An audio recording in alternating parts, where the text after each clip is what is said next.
Scientists have made a recent discovery based off some old Neanderthal archaeological kind of evidence. Essentially, the researchers pulled out some old stone flakes they had kept safeguarded and put away. They found a combination of bitumen and ochre on these stone flakes. Started to do a little digging, started to do a little analysis. They really started to use their heads and say, why would we find this on here? Stone flakes and the tools were from the Maastrichtian era, which is roughly 40,000 to 120,000 years ago, specifically Neanderthals during that time. And simply put, Neanderthals during that Maastrichtian time were mixing bitumen and ochre for handles onto simple stone tools. The tools look like this, essentially a stone flake with that handle of a resinous glue, bitumen on the back mixed with ochre, and it's a handle. Scrapers and knives and burins, just simple tools that gave them a slight advantage when they were actually operating. And what this paper kind of led to was my interpretation that when Neanderthals actually made these hafted stone flakes, that the material was still malleable and pliable enough that you could put it into a piece, kind of fold it up and around, work that stone blade, it gets dull. You can kind of peel it off, get rid of the flake, put a new one in, kind of smear it back together, give it a good little handle, and get it back into action. They kind of confirm something many of us already knew. Again, the ochre is not the key component to it. It's not that they were using this earth pigment in any sort of special way, except to really create a softer, more pliable glue that they could put around stone flakes and butcher out animals.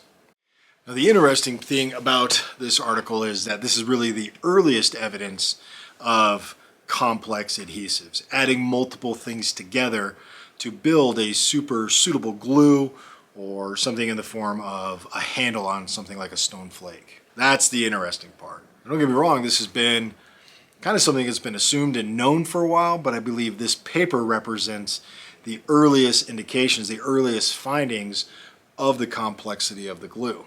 However, we don't need to get distracted by the fact that it's ochre. Ochre is an earth pigment. It's found all around the world. It comes in a variety of colors, but it's not the ochre that is the most interesting or the coolest thing about this. It's the joining of different materials together to create a more suitable glue, but more importantly, the earliest find of complex glues and adhesives. And this article mentions a mixture of something of 55% ochre or more. And I can tell you that from personal experience, having worked with different gums and resins, making all sorts of glues and adhesives, the more powdered material you put in a glue or an adhesive in that natural form, the softer, the more malleable it's going to be, and the less sticky it's going to be on your hands. More importantly, it's going to be less brittle. So again, let's move away from the fact that it was ochre, which is a great material used in all sorts of cave paintings, but let's just say that they understood how brittle something can be if they didn't add this compound to it. You don't want brittle tools, especially if you're hoiking down on some mammoth or giant ground sloth or some sort of wild horse. You don't want a brittle tool in your hand that when you apply pressure, it can break, that tool goes into your hand, and then you have a problem. Researchers did point out that using tree resins and ochre, tree resins and wood char, has been known when it comes to Homo sapiens, but this is kind of that earliest indication that Neanderthals, 40 to 120,000 years ago, were using different ingredients to make the best or the most suitable glue and adhesive for them to use. Here's two different types of ochre. This is red ochre that I've naturally collected, and here's some yellow ochre that's actually broken up and pound down. Most ochre is found in little pieces and chunks, and when you look at the bottom of this little gourd bowl, you can kind of see some of that powder down there. You run your finger across it, it's going to turn red. Same thing with the yellow. If I stick my finger in it, it's definitely coming out yellow. So let's glue up this stone flake right here with my yellow ochre and pine resin. I don't have any bitumen. There's none around me where I'm at. But this is pretty much exactly the same sort of combination of materials. Yellow ochre mixed up with pine resin, you get the same results. I have a small heat source right down here. All I'm going to do is hold my glue over that heat source and really just start painting it and scraping it on there. We're going to put a lot on there. It's a bigger flake. Essentially, it will be a bigger handle. And then once I have most of it on, I will reheat the flake over the flame, form it into that most ideal and comfortable shape, and go from there.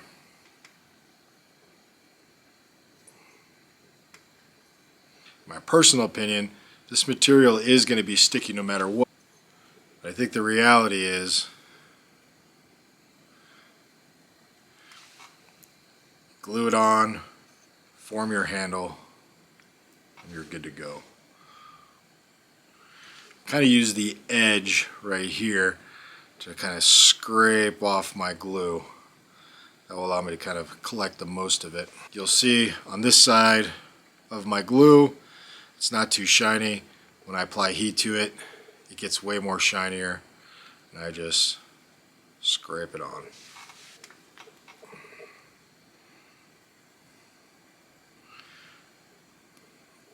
Imagine if different groups of Neanderthals were going out hunting, they would carry their pre-made glues with them.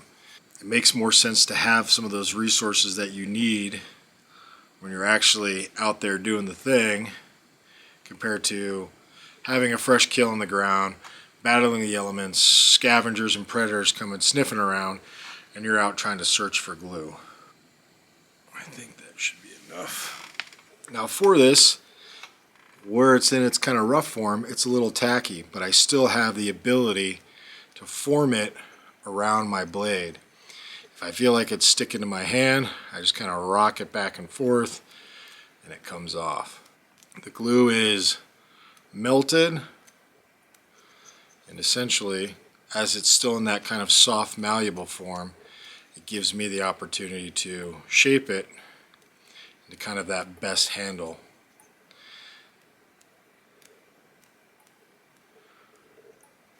As I'm doing this, I'm kind of looking at my piece and saying, where's that sharpest edge? I've kind of got this little hook piece here.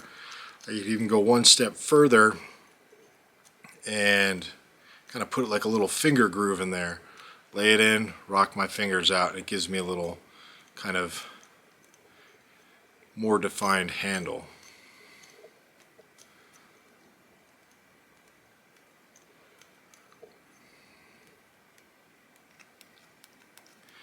And in a short time, you have a 100% hafted razor sharp flake. Much bigger version here.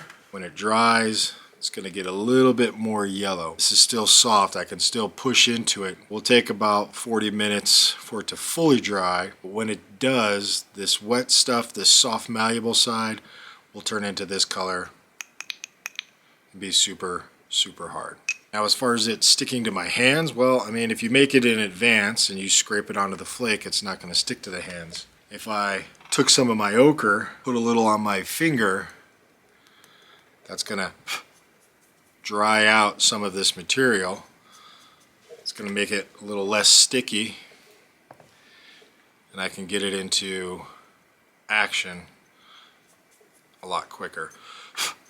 Anything with pine pitch, sometimes I'll put a little bone dust that I've collected up, and that kind of helps force the dry, makes it a little bit easier to throw this into a pack or get ready to use it for some form of butchering. These natural glues and adhesives I've been making for some time, whether it's pine pitch glue, using wood char as that tamper that gives it that really dark black color, or using pine resin and yellow ochre to give it that kind of more yellowy golden sort of color. You take any sort of gum, resin, asphaltinium, and you add something that has a color component to it, that's ultimately the color it's going to turn out. But any of the ochres, those earth pigments, you're going to get that color. Just like when you use wood char, that's black, you're going to get that black color. Because resin is not black, it's usually golden, it's an amber color. When you add that wood char, finely ground, powdered out wood char, it turns black. The wood char, the ochre, the bone dust, the rabbit poo, those are all the things that make this material more workable. It ultimately takes away how brittle heated up natural elements like asphaltinium or bitumen or birch tar or pine resin or even materials from a gum tree. Once they're heated up and they dry, they become very brittle. Whether it's a ground up char from a fire that's worked into a fine powder or ochre that's ground up into a fine powder, it's the fine powder that makes that sticky material more pliable and easy to haft on the end of something like a stone flake. All right, that's all I got. That's how you build a 120,000-year-old Maustrian stone flake butchering tool. All right, appreciate you watching.